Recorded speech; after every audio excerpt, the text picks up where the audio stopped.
I think it was in August of 1946, about thereabouts. And and then ultimately, I think GE got out of it. And 1996, Westinghouse was in charge, and I think they're now beginning to think about what they're going to do with all this waste. So I spent a day as a guest of Westinghouse. I instituted this visit, but they were polite enough to give me a guide and recognize the fact that I'd been there. I had my identification, so forth and so on. And out of politeness to that, they gave me a guide. I had him all day. He took me over the entire project, and which I enjoyed. I am going back on October the 15th. They have a road tour of the entire project. It'll last 4 hours, and I'm going to be there and go that. I plan to take my hard hat with me, and you want to hand me my hard hat?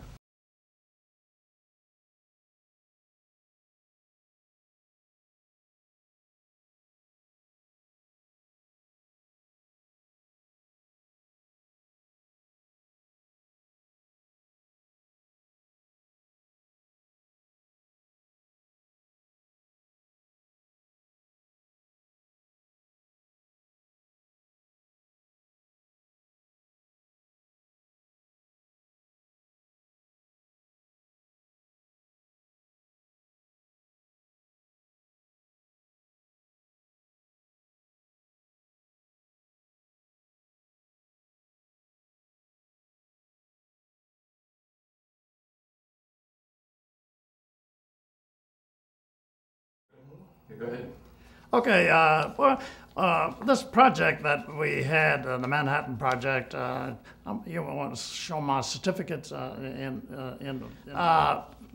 is a massive project, the Manhattan Project, and some of the statistics that we had, we created a village there, which is the third largest city in the state of Washington. And it was called, the name of it was Hanford. It was a construction camp. It was a bunch of igloos, Quonset huts. We had hospitals, drugstores. It was a city, barbershops, everything. We had 35,000 men working there at its peak. And in order to get these men out to the outlying areas, after all, this site is a third the size of Delaware. It was 600 square miles. Delaware is 1,800 square miles. It's 600 square miles. And the manufacturing facilities, 3 reactors, B, D, and F, and 3 big separation buildings, which was TU, B, and C, except we canceled C. They didn't build C, because they only needed 3 separation buildings to go with the 3 reactors. They were widely separated because if you had a nuclear accident in one of the buildings, they did not want to have to shut down the other ones. So in order to get the men out into work in these outlying areas, we had over 800 buses that they ran. It was the largest bus system in the world. The biggest bus system in the world at that time was Chicago, and we had more buses than the city of Chicago did.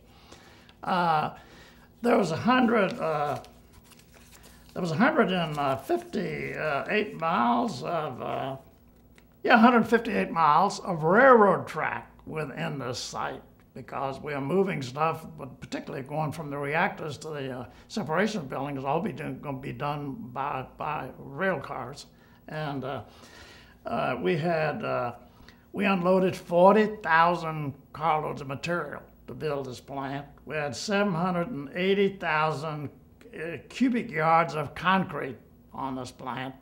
And the big separations buildings that we were talking about used the most concrete for any single building out there. They had each one about 85,000 yards of concrete in each 221 separations building.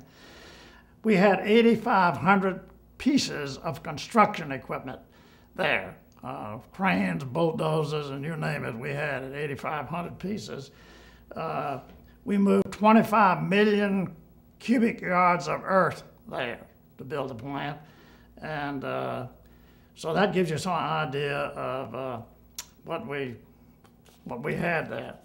All created and done from the time the experiment was under the stadium, done by Enrico Fermi in the under the Chicago Stadium. I think it was September of 1942. He demonstrated in a carbon moderated pile that you could take uranium and make plutonium, convert it to plutonium. Make element 92 and he ended up with element 94. The plutonium he made is the only plutonium that existed in the world at that time. And he made 1 milligram. Well, 1 milligram is, is 454 grams per pound. And so it's 45,400 milligrams in a pound of material. Now that's all they had. Now they come to Dupont and said, we know the Germans are ahead of us, and if they get the bomb before we do, we'll all end up speaking German. And so this is in September of 1942, and Dupont right away jumps on this job to do it because the government says, we believe you're the only company that can do this. And Dupont said, well, if anybody can do it, we can. And they accepted the job. And that was right away in January of 1943, and I started work on it in February of 43. So that's what happened. So from the time they had the experiment on the stadium until the bomb was dropped on August the 6th, it was exactly 32 months. Now, how on earth was something like this possible? We had no cell phones. We had no radios. We did not have any telephone walkie-talkies. We didn't have any walkie-talkies. All we had was slide rules and Monroe calculators, and we did have ditto machines, and it was all done. And everything worked. I mean, can you imagine from the start to finish of a job of this magnitude, what could go wrong? Nothing went wrong. As a matter of fact, on a side trip, I got sent to Dupont, Washington, because they wanted somebody that knew how to put a nitric acid plant together. And it was a tiny little part of the Manhattan Project, only it was located in the company plant in Dupont, Washington, a dynamite plant. Right.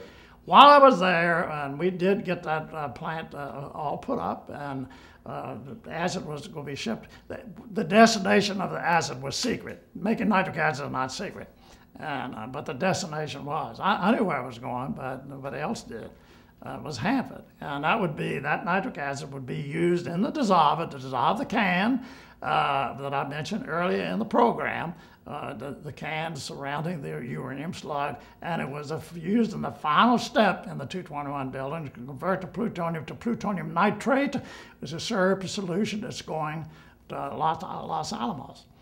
While I was there at Dupont, Washington, it's a few miles south of Tacoma, I witnessed a huge airplane coming over. We all looked at it. This plane would come over and it would circle around, and you could kind of tell that they were trying to, flying the plane to see how it behaved. And it was the biggest thing you've ever seen. It was not a B-17. It turned out to be the B-29, which they were building in the state of Washington by Boeing.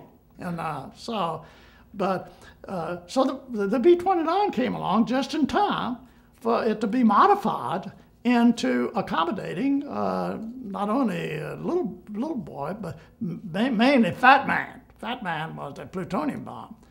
And then we had no satellites, no weather satellites to show us the proper days and everything to take this bomb. We had none of that. So the only thing that I can conclude, and I don't think I'm alone in this, the United States, being a great nation we are, it's a dignified nation. We base everything here on the desire for mankind. We had our backs against the wall, against two vicious empires. The Germans were putting 6 million Jews to death. The Japanese had invaded the Philippines, had bedded people in hospitals, and actually taken babies and pinned them on the end of the bayonets into the wall. and the rape of Nanking. So this is what we're up against. Terrible people. So if you ask me, I think somebody helped us out with this, and I'll just have to leave it up to you. I just know that somebody helped us with this. And in order to conclude the coup program, today, the United States is faced with the same thing.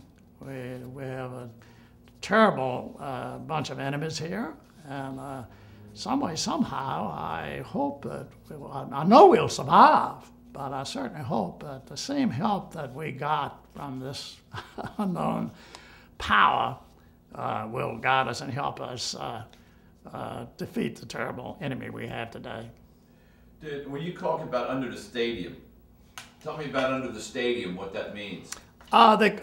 Enrico Fermi, who is a Italian, world-class Italian physicist, now how did he get here? Was he brought back over here to us, or did he jump ship over there, or was he from here? I think he came over in a normal way. Okay. I mean, Einstein, who was also in on the bomb, Einstein proved mathematically that you could make a bomb. E is equal to mc squared is what Einstein proved mathematically could be done. And that is exactly what you see when the bomb goes off.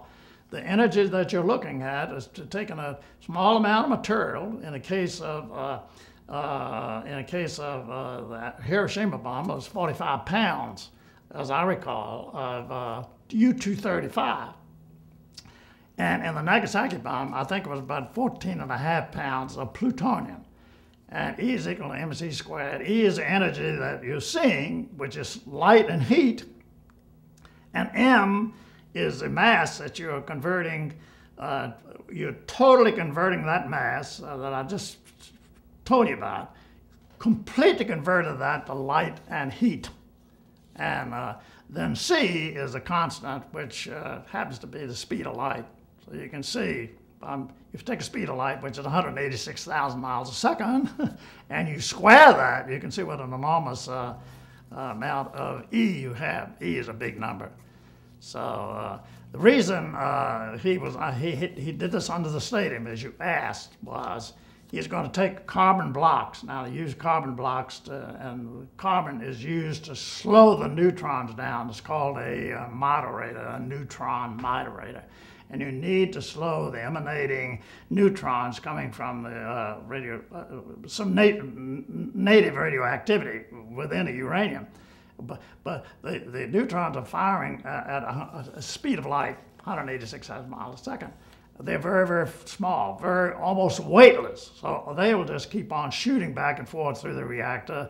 But you want to slow them down so they will be drawn into the center of an atom, and that's why the neutron split the atom, and that's why they make the conversions from one material to another. So, and that's what heavy water also does. It is a neutron moderator, which now is used in nuclear reactors. They don't want carbon anymore. As a matter of fact, the bad accident they had in Russia, they had carbon moderated piles. And the bad thing about carbon is it'll burn. It gets on fire and you can't put it out. So everything that we do here in this country is with heavy water. That's used as a moderator.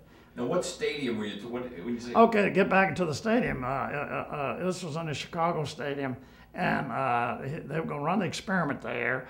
And the reason they had it under the concrete stadium was if they had an unfortunate accident. Let's say things went wrong, and they had an explosion.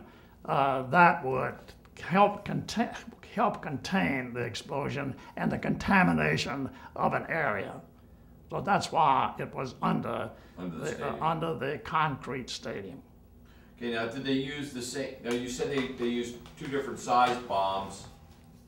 Nagasaki and Hiroshima were two different size bombs, right? They're two different bombs. The first bomb is a U-235 bomb. And what'd you call that big boy? That was Little Boy. Okay. And it came out of Oak Ridge. Oak Ridge did that. Oak Ridge, Tennessee. And the way actually, Oak Ridge did not create anything. What they did, they had a massive ability to separate, do a physical separation of U-235 and U-238, which are the principal parts of uranium. And the part is fissionable is U-235, which only turns out to be 0.7% of uranium. 99.3% of uranium is U-238, and that is not fissionable. So, but they were able, through about four processes, they had enormous processes of doing this separation. And they did it, they accomplished that. And that was the first bomb that they That dropped? was the first bomb containing U-235, and they called it there was a little boy. And the way you fire that, what you have is you have two pieces of U-235 and you ram them together. Basically, it's like a rifle barrel approach. So it wasn't an impact bomb, it was detonated before it hit the ground? Yeah, well, they both were detonated before they hit the ground.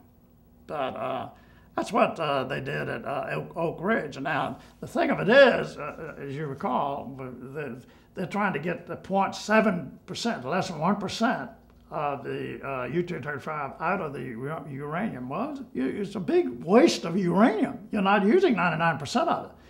Now, the way to really go, if it will work, is to take the U-238, which is at 99.7% of the material, and convert it to plutonium. And that's what Enrico did under the stadium, and that's what Dupont did on a huge scale. So by the time, I mean, it's unusual. It's a man-made element, 94 is, and so people say, what about element 94?